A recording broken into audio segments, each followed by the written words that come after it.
যেটা আমরা 54 বছরে পারি নাই, সেটা আমরা ইনশাল্লাহ 5 বছরে সেটা করবো ইনশাআল্লাহ। আজকে দাঁড়িপাল্লার জোয়ার সর্ব জায়গায় উঠে গেছে আলহামদুলিল্লাহ, যেখানে আমরা কখনো কল্পনাই করতে পারি নাই।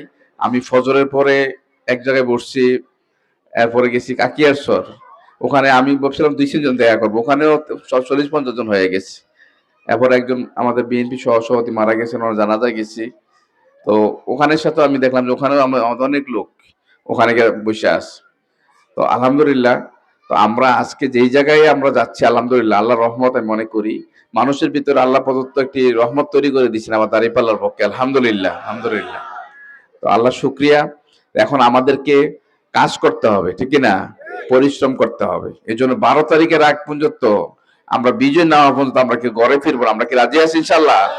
আমরা প্রত্যেকটা মুহূর্ত, আমরা একটা সেকেন্ড আমরা এখন আর অবসর কাটাতে চাই না। আমরা রাত দিন 24 ঘন্টা এখন আমরা কাজ করতে চাই। আমরা রাজি আছি না ইনশাল্লাহ? আমরা যদি কয়েকটা দিন পরিশ্রম করি ইনশাল্লাহ আমরা 5টা বছর আমরা আমাদের শান্তিতে আমরা বসবাস করতে পারবো ইনশাআল্লাহ। আমরা আপনাদের এলাকাবাসী যারা আমরা আছি, আপনাদের সাথে নিয়ে আমরা এলাকার যে সমস্যাগুলো, আমি আমার জানা আছে, এর আগেও কয়েকবার আপনাদের কাছে আসছি। আমি আপনাদের এই সমস্যাগুলো আপনাদের সাথে নিয়ে, বিশেষ করে উন্নয়ন অবকাঠামোতে আমরা অনেক পিছিয়ে আছি। এই এলাকার মানুষ অনেক কিছু থেকে বঞ্চিত হয়েছে, অথচ রাস্তার পাশে এখানে ভালো শিক্ষা প্রতিষ্ঠান নাই, আর যেগুলো প্রতিষ্ঠান আছে সেগুলোকে উন্নয়ন নাই, ঠিক কিনা? এই জন্য আমরা এই জায়গাগুলোতে অ্যাড্রেস করে আপনাদের সাথে নিয়ে আরো যেগুলো সমস্যা আছে, এখানে মানুষের চিকিৎসার জন্য অনেক দূরে যেতে হয়, আমরা এই এলাকায় একটা চিকিৎসা কেন্দ্র স্থাপন করা উচিত, ঠিক কিনা? আমরা এই এলাকায় চিকিৎসা, আমাদের তরুণ অনেক যুবক এখানে আছেন, তাদেরকে আমাদের আগামী দিনে কর্মসংস্থান তৈরি করার জন্য তাদেরকে কাজে লাগানো দরকার, ঠিক কিনা? এই জন্য আমাদের তরুণদেরকে আমরা কাজ করতে চাই, তরুণদেরকে আমরা আগামী দিনে একটি সুন্দর আমরা বরিশং করতে চাই, একটি নতুন বরিশং আমরা করতে চাই, এবং একটি আধুনিক বরিশং আমরা করতে চাই।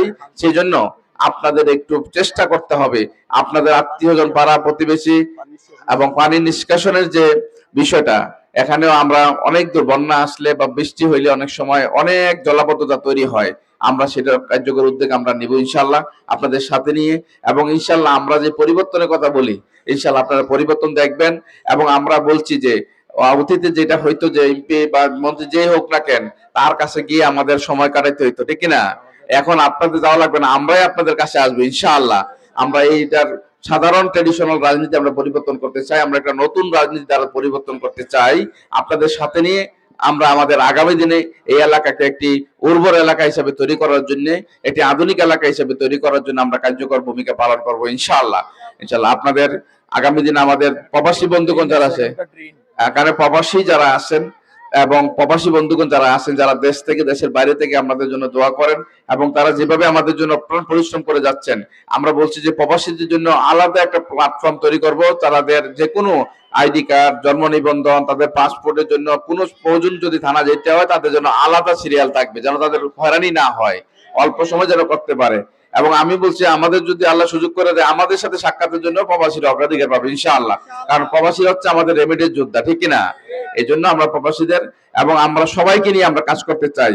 আমরা চাই সমাজে একটি ব্যতিক্রম দ্বারা তৈরি করতে, যেখানে সবাই তার চিন্তা চেতনা স্বাধীনভাবে প্রয়োগ করতে পারবে, ধর্ম বর্ণ নির্বিশেষে সবাই যেন শান্তিতে বসবাস করতে পারে, এবং কেউ যেন অন্যায়ভাবে হয়রানি না হয়, কেউ যেন অন্যায়ভাবে জুলুমের শিকার না হয়।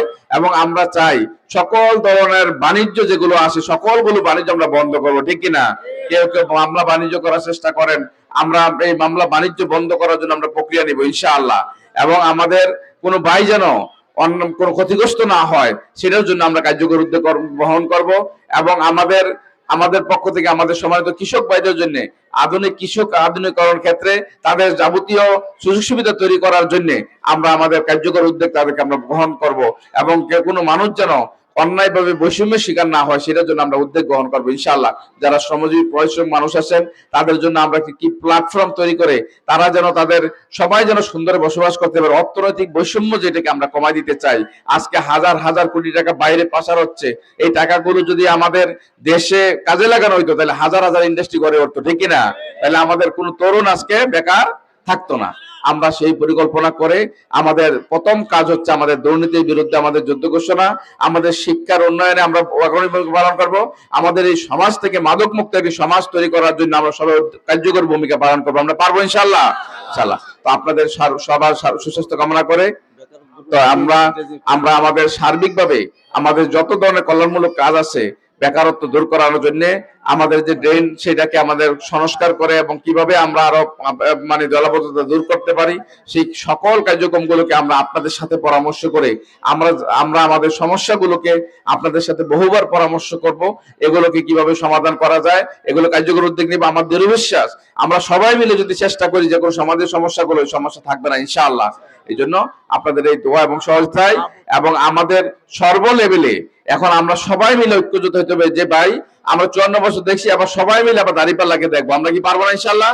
আমরা এটাকে সবার কাছে যেতে হবে, কোনো ঘর কোনো বাড়ি কোনো দোকানপাট কোনো জায়গায় আমরা বাদ রাখা যাবে না। প্রতিদিন এক একজন মানুষের কাছে আমার 20 দিন সময় 20 দিনে মানুষের কাছে যেতে হবে যে ভাই একবারের জন্য আমরা দেখি, আমরা অন্য দল দেখছি অন্য মত দেখছি কিন্তু আমরা একবার দাঁড়িপাল্লাকে দেখতে চাই, ঠিক কিনা?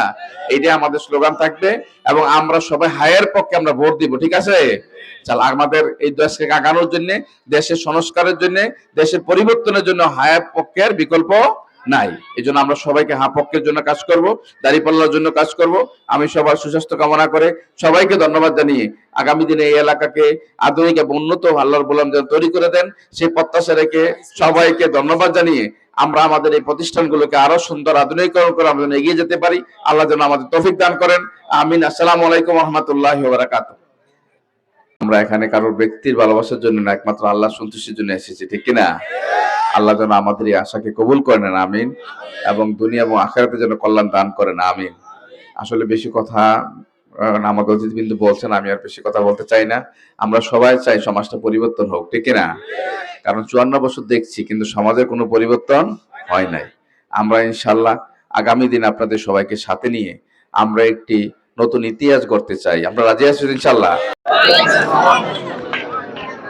বারাল্লা উত্তর ইউনিয়নের উদ্যোগে আয়োজিত আজকের এই কুসুমপুর এলাকার সম্মানিত প্রাণপ্রিয় ভাইদের নিয়ে আয়োজিত আজকের এই ঐতিহাসিক উঠান বৈঠকের সম্মানিত মাননীয় সভাপতি, আমাদের সর্বজন শ্রদ্ধেয় এবং যিনি আমার বাবার সাথে মাস্টারি করেছেন, আমার শ্রদ্ধেয় জনাব জহিরুল হক মাস্টার, এখানে উপস্থিত আছেন আজকের এই প্রোগ্রামের অন্যতম বিশেষ অতিথি, আমাদের কুমিল্লা 5 নির্বাচনী আসনের সম্মানিত প্রধান এজেন্ট, ঐতিহ্যবাহী শিক্ষা প্রতিষ্ঠান রেসিডেন্সিয়াল স্কুল অ্যান্ড কলেজের সম্মানিত অধ্যক্ষ জনাব অধ্যক্ষ আব্দুল হান্নান, এখানে উপস্থিত আছেন বুড়িচুঙ্গা উপজেলার সম্মানিত সংগ্রামী আমির বিশিষ্ট শিক্ষাবিদ জনাব অধ্যাপক ওহিদুর রহমান, এখানে উপস্থিত হয়েছেন আমাদের সোনার বাংলা স্কুল অ্যান্ড কলেজের সম্মানিত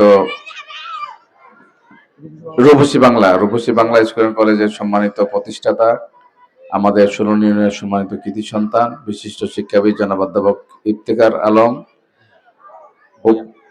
ভূঁইয়া, উপস্থিত আছেন আমাদের জামাত মনোনীত ভাইস চেয়ারম্যান প্রার্থী বারাল্লার কৃতি সন্তান জনাব আব্দুল আওয়াল, আমাদের বারাল্লা ইউনিয়নের সম্মানিত সভাপতি বিশিষ্ট আলেমুদ্দিন জনাব মাওলানা আবু ইউসুফ, এখানে উপস্থিত আছেন আমাদের এই অনেক বিশিষ্ট ব্যক্তিবর্গ উপস্থিত হয়েছেন, আমাদের নবযাত্রা যে আজকের এই এলাকার যিনি আয়োজক এবং উদ্যোক্তা বিশিষ্ট ব্যাংকার জনাব রাসেল ভাই এখানে উপস্থিত আছেন, এখানে আমাদের নবযাত্রা ট্রাভেলস এর যিনি মালিক, যিনি বিভিন্নভাবে আমাদের এই দিনী আন্দোলনের কাজকে বেগবান জন্য চেষ্টা করে যাচ্ছেন জনাব জহিরুল ইসলাম ভাই এবং অ্যাডভোকেট তাজুল ভাই, আমাদের এই এলাকার কৃতি সন্তান, পরে মীর মোহাম্মদ জজু ভাই আছেন, অনেক ভাইয়েরা এখানে আসেন, নাম বললে অনেক সময় লাগবে এই জন্য দুঃখিত। আপনাদের অনেক বিশিষ্ট ব্যক্তিবর্গ আজকে উপস্থিত হয়েছেন, ওলামায়ে কেরাম উপস্থিত হয়েছেন এবং অনেক তরুণ প্রজন্ম যারা আমাদের আগামী দিনের এই সমাজ গড়ার কারিগর এখানে উপস্থিত হয়েছেন, আমাদের অনেক পর্দার মা বোনেরা উপস্থিত আছেন। আমি সবাইকে অন্তরস্থল থেকে আবারও সালাম জানাচ্ছি। আসসালামু আলাইকুম ওয়া রাহমাতুল্লাহি ওয়া বারাকাতুহু। সবাই ভালো আছেন? আলহামদুলিল্লাহ। তো একবারে ফজরের পরপরই আপনারা আসছেন, এই জন্য আপনাদেরকে অন্তরস্থল থেকে অভিনন্দন এবং শুভেচ্ছা জানাচ্ছি।